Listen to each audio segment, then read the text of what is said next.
जी हाँ दोस्तों, अपना ग्लोबल स्टार खेसारी लाल यादव जी का बवाल एल्बम सॉन्ग आज रिलीज हो चुका है। जी हाँ दोस्तों, आज रिलीज हो चुका है। इस गाने की पूरी जानकारी हम देने वाले हैं, कब कहाँ रिलीज हुआ, किस चैनल पर देखने को मिलेगा, इसकी हम पूरी जानकारी देने वाले हैं। तो बन रही है हमारे साथ।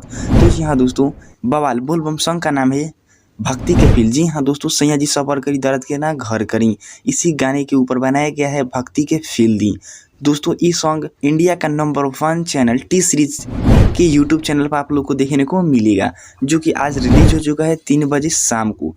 हालांकि ये सॉन्ग गलत समय पर अपलोड किया गया है। जी हाँ दोस्तों, मैं तो बोलूँगा जी कि इस समय बहुत ही बिल्कुल ही गलत समय है, क्योंकि आजकल कोई भी सॉन्ग सुबह 5 बजे से लेकर 11 बजे तक गाने को रिलीज़ किया जा रहा है। जी हाँ दोस्तों, सुबह 5 बजे से लेकर 11 बजे तक गाने को रिलीज़ किया जा रहा है। ये तो बिल्कुल ही गलत समय है, मैं बोलूँगा। और दोस्तों काफ़ी बवाल सॉन्ग है, पहले जाकर आप लोग सुनिए, क्योंकि काफ़ी बवाल सॉन्ग है भक्ति के फील दी। तो दोस्तों इसी के साथ मिलते हैं खेसारी लाल यादव कोई बवाल धमाल अपडेट के साथ। और हाँ दोस्तों, सब्सक्राइब करना मत भूलिएगा। तो दोस्तों love you, take care and good bye.